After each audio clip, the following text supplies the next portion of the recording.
অঞ্জুলাকে কি দর্শকদের ভালো লেগেছে সাইদ? মানে হ্যাঁ ম্যাডাম। ম্যাডাম মুখে একটু হাসি আনেন ম্যাডাম। 4 মাস পরে আজকে আপনার সাথে জিএমআর স্যারের দেখা হবে, একটু হাসি। কষ্টের মধ্যেও কি করে হাসতে হয় সেটা আমি জানি।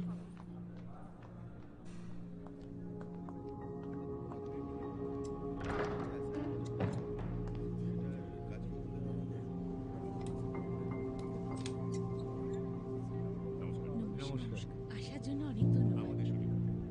হ্যাঁ স্যার।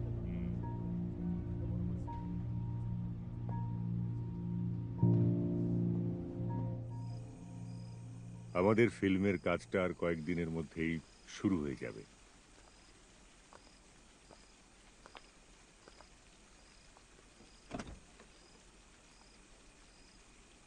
তোমার কি হয়েছে শক্তি? আমাদের মধ্যে যাই হোক না কেন, শুটিং এর আগ দেখালে চলবে না। আমার একটা রেপুটেশন আছে, তুমি সেটা জানো। আমাকে নিয়ে প্রবলেম হলে নতুন কাউকে নিয়ে নাও, নাকি অলরেডি নিয়ে ফেলেছো? তোমাকে নিয়ে বিশ্বাস নেই। শক্তি, এবার কিন্তু ছেলে মানুষই শুরু করেছো। নতুন কাউকে নেবো মানেটা কি?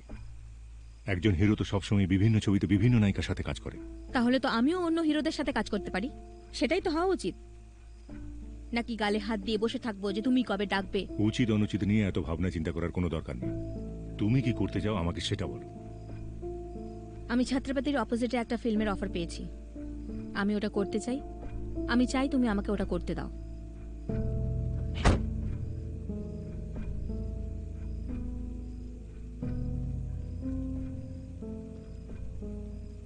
তোমার কি টাকা চাই শক্তি? টাকার দরকার পড়েছে তোমার? টাকা তো ওই ফিল্মটা করেও পাবো, আর সেই টাকা পাবো শুধুমাত্র অভিনয় করার জন্য। কি বলতে চাইছো তুমি? আমি সেটাই বলছি যা সারা দুনিয়া বলছে।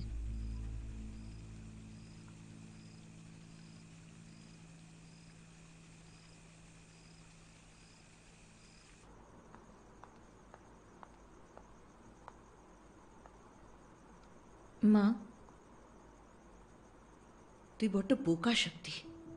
কেন? ছাত্রপতির সাথে ফিল্মটা করার পারমিশন তো উনি দিয়েছেন আমাকে। তার জন্য তোর কি ক্ষতি হতে পারে জানিস? কিচ্ছু হবে না মা। তোকে এখনো অনেক শিখতে হবে শক্তি। তুই নিজের পায়ে নিজেই কুড়ুল মারছিস, আর এইসব কিছু তুই করছিস হিংসার কারণে। হিংসে? আমার আবার কিসের হিংসে? সত্যি করে বল, তুই কি জিএমআরের প্রেমে পড়েছিস?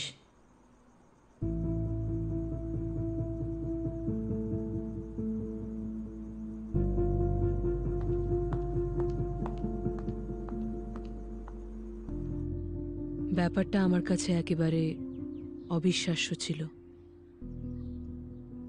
বোধহয় আমি অপেক্ষা করছিলাম কখন উনি আমাকে বাধা দেবেন। যখন ফিল্মটা সাইন করছিলাম, যখন ফটোশ্যুট করছিলাম, যখন ওটির উদ্দেশ্যে রওনা হচ্ছিলাম, আমার প্রতিটা মুহূর্তে মনে হচ্ছিল এই বোধহয় উনি আমার হাতটা এসে ধরবেন আর আমাকে বলবেন, যেও না, থেকে যাও। আপনি কি চাইছিলেন যে উনি আপনাকে না আটকাক, নাকি চাইছিলেন উনি আটকাক?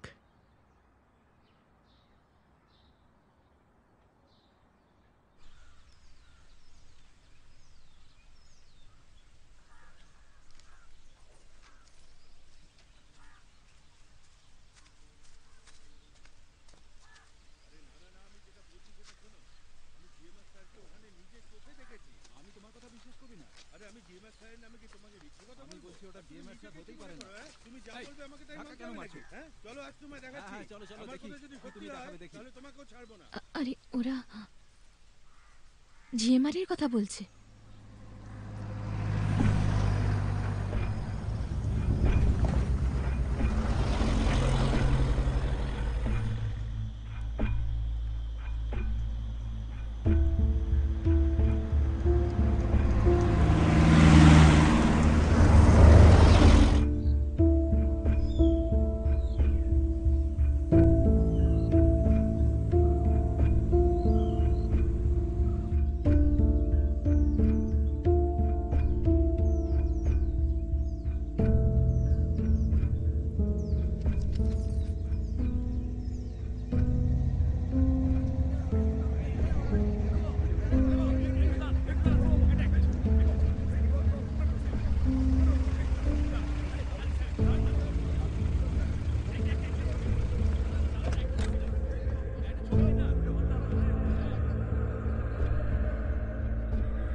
নমস্কার স্যার। নমস্কার।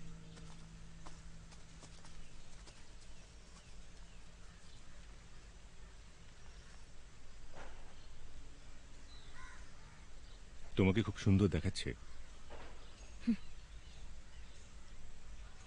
তুমি আসলে কি চাইছো জিএমআর?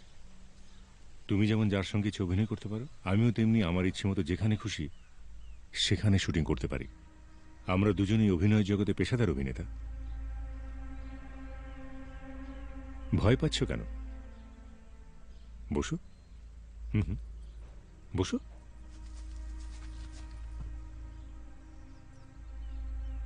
এখানে শুটিং করবে কখন ঠিক করলে? আমাকে কেন বলনি?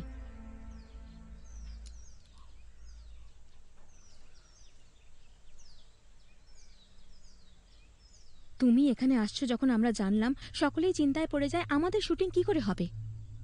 অবশ্যই আমি ভয় পাচ্ছি। ভয়ের কিছুই নেই। আমাদের আলাদা ইউনিট। এখানে 5টা ফিল্মের শুটিং একসাথে হতে পারে, এত বড় জায়গা।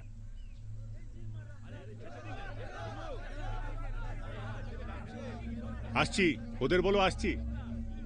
কেন জিএমআর রেগে আছো তুমি? আমার উপর রেগে আছো না? ছত্রপতির ফিল্মটা করার ব্যাপারে তুমি রাজি হয়েছিলে, আর ওই মেয়েটার সাথে ফিল্ম করবে সেটা তুমি অনেক আগে ঠিক করেছিলে। এটা করছো, করো, পরের ফিল্মটা কিন্তু আমি। এটাও করছে, পরেরটা তুমি করবে, তা হবে না। আমি ঠিক করেছি পরের ফিল্মটায় তোমরা দুজনে হিরোইন থাকবে।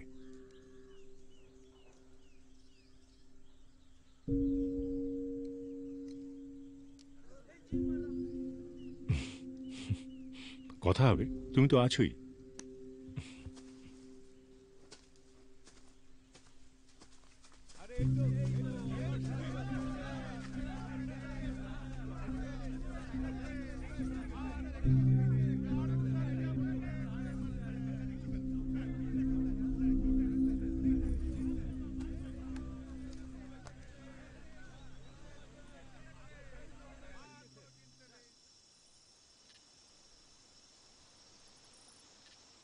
স্যার কিছু চাই? না, চাই না।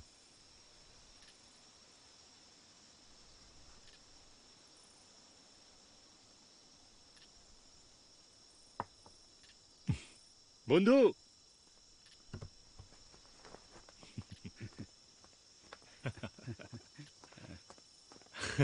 কেমন আছো? এসো এসো এসো এসো। বাহ, একদম সারপ্রাইজ দিয়ে দিলেন। সারপ্রাইজ বললে বলে খুশি হলাম। বসো বসো। কিন্তু তোমার প্রডিউসার বোধহয় সেভাবে দেখছে না। আমি কোনো সমস্যা তৈরি করব না। তোমাদের শুটিংয়ে কোনো বাধা না দিয়েই আমাদের শুটিং করব। ছোট্ট সিন একটু একটু করে শুট করব, চলবে তো?